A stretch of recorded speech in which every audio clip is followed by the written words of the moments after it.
Chers frères et sœurs, bienvenue à notre Rhapsodie des réalités du dimanche 4 octobre 2020. Je suis la sœur Fabienne de Rion. Alors, je vous souhaite un bon dimanche. Vous êtes la bienvenue à la parole de Dieu, à notre Rhapsodie des réalités. J'espère que vous êtes installés. Nous allons suivre la parole de Dieu. Alléluia. Appelez ceux qui ne sont pas encore prêts et invitez les autres à vous joindre pour suivre cette parole parce qu'elle est importante. Alors, notre thème du jour est intitulé Un grand appel. Alors, Pasteur Chris prend ce passage de 2 Corinthiens 5, verset 18. Si vous avez votre Bible, je vous encourage à l'ouvrir et nous allons lire tous ensemble. C'est important d'ouvrir la Bible parce que vous recevez quelque chose de très important. Alors, nous lisons notre passage ensemble. Si vous êtes prêts, je vous en prie. Et tout cela vient de Dieu, qui nous a donné le ministère de la réconciliation. Alléluia, loué soit la parole de Dieu. Alors, le pasteur nous fait comprendre que dans Pierre 3, verset 9, qui nous dit que Dieu ne veut qu'aucun périsse. Dieu ne voulait pas que aucun de ses enfants périsse, mais que tous parviennent à la repentance. Alléluia. Il a prouvé son engagement en envoyant Jésus mourir pour le salut de tous les hommes, selon Jean 3, verset 16. Cependant, malgré l'engagement de Dieu pour sauver les perdus, il veut le faire à travers nous. Dieu voulait faire cela à travers nous. C'est saint et nous a confié le ministère là. Donc, nous allons voir comment est-ce que Dieu nous a confié ce ministère. Alors, Marc 16, verset 15 nous dit, Jésus a dit, dans Marc 16, verset 15, « Allez partout dans le monde, prêchez la parole. Prêchez la bonne nouvelle à toute la création. » Alléluia. Alors, nous avons le plus grand honneur sur terre, l'opportunité de prêcher l'évangile. Dieu nous a donné le rare privilège d'être ses partenaires pour changer le monde, ses partenaires pour transformer des vies. Oui, Dieu nous a donné ce privilège-là. Il nous a demandé d'aller partout dans le monde prêcher la parole à toute la création. Pensez au fait que Dieu n'est pas confié la responsabilité de gagner les âmes aux anges. Mais à vous et moi, oui, Dieu s'adresse à nous. Il s'adresse à nous, il n'a pas demandé aux anges. Le glorieux évangile du bienheureux Seigneur nous a été confié selon 1 Timothée 1, verset 11. Soyez fidèles en cela. Soyez fidèles en cela. Soyez actifs avec l'évangile. Ne vous arrêtez pas jusqu'à ce que la connaissance de la gloire de Dieu couvre la terre comme les eaux recouvrent la mer. Alléluia, loué soit Dieu. Oui, ne cessez pas. Il faut que tout le monde soit couvert. Que tous qui ne sont pas encore, qui ne connaissent pas encore la parole de Dieu, parviennent à écouter la parole de Dieu, qu'ils soient sauvés. Car c'est comme ça, c'est ce que Dieu voudrait.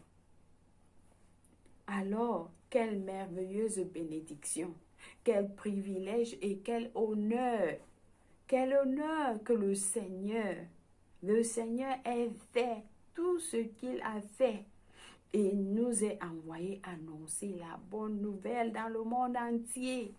Chers frères et sœurs, vous êtes dans vos bureaux, vous êtes dans vos écoles, vous êtes dans vos lieux de service.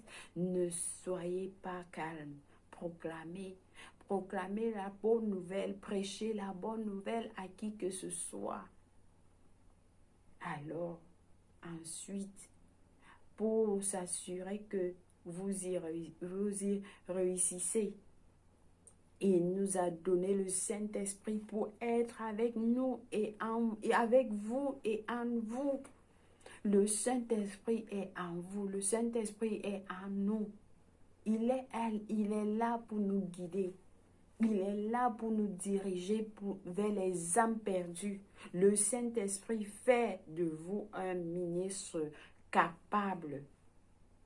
Vous n'avez pas besoin d'aller dans des écoles pour que le Saint-Esprit habite en vous. Non, une fois vous recevez le salut, le Saint-Esprit vient habiter en vous. Alors vous êtes à mesure de prêcher cette parole de Dieu à tout le monde. Le Saint-Esprit fait de vous un ministre capable, compétent et efficace de l'Évangile selon 2 Corinthiens 3, verset 6.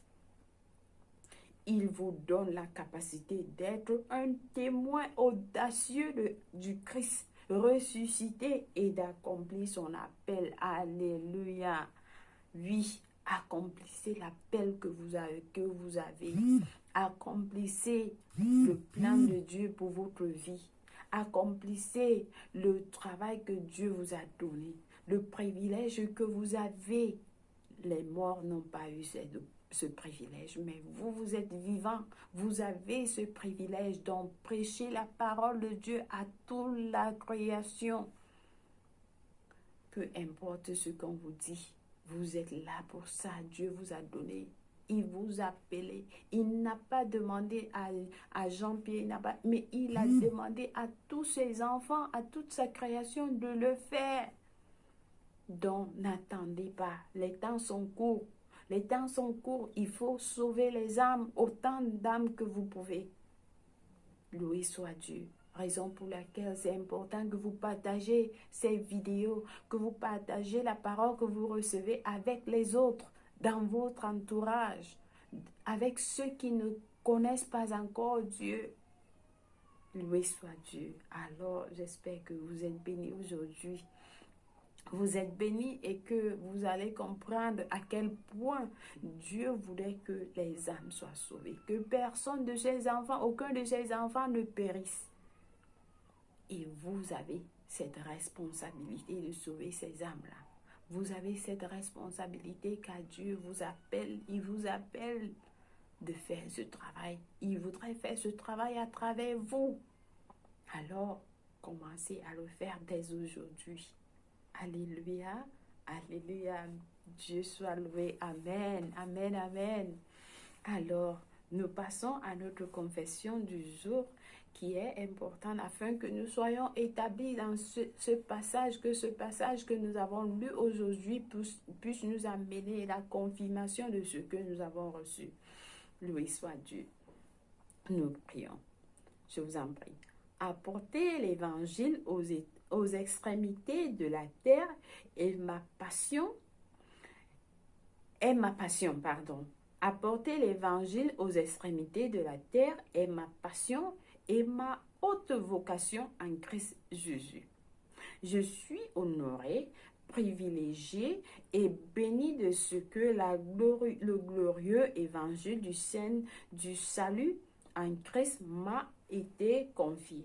Aujourd'hui, plus que jamais, je le prêche avec passion, apportant le salut à tous ceux qui l'étendent et croient au nom de Jésus-Christ. Amen. Béni soit Dieu. Béni soit Dieu. Béni soit Dieu. Vous êtes bénis au nom de Jésus-Christ. Amen. Pour mieux comprendre ce passage que nous avons lu, vous avez 2 Corinthiens 6, verset 1 et 1 Corinthiens 1, verset 9 de la version amplifiée et 2 Corinthiens 3, verset 5 à 6. Alléluia.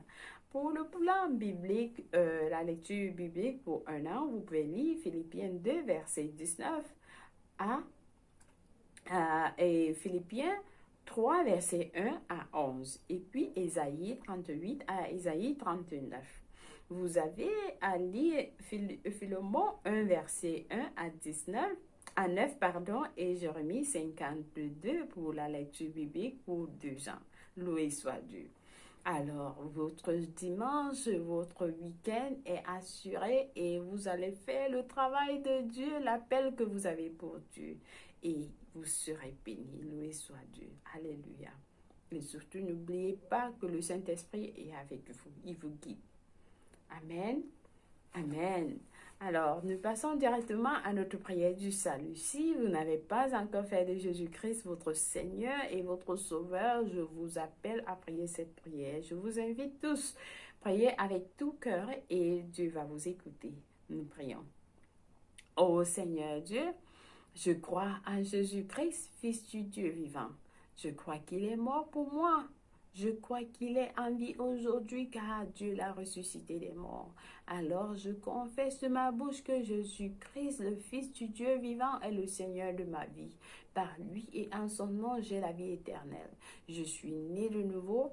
Merci Seigneur pour ta bonté. Merci pour d'avoir sauvé mon âme et me donné la vie éternelle dans ma foi. Je suis désormais un enfant de Dieu et merci Seigneur de m'avoir reçu. Alors j'ai fait la décision aujourd'hui de te suivre en avant pour toujours, en arrière pour jamais.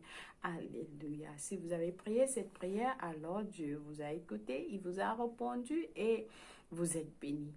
Une fois de plus, merci d'avoir suivi notre Rhapsodie des réalités du dimanche 4 octobre.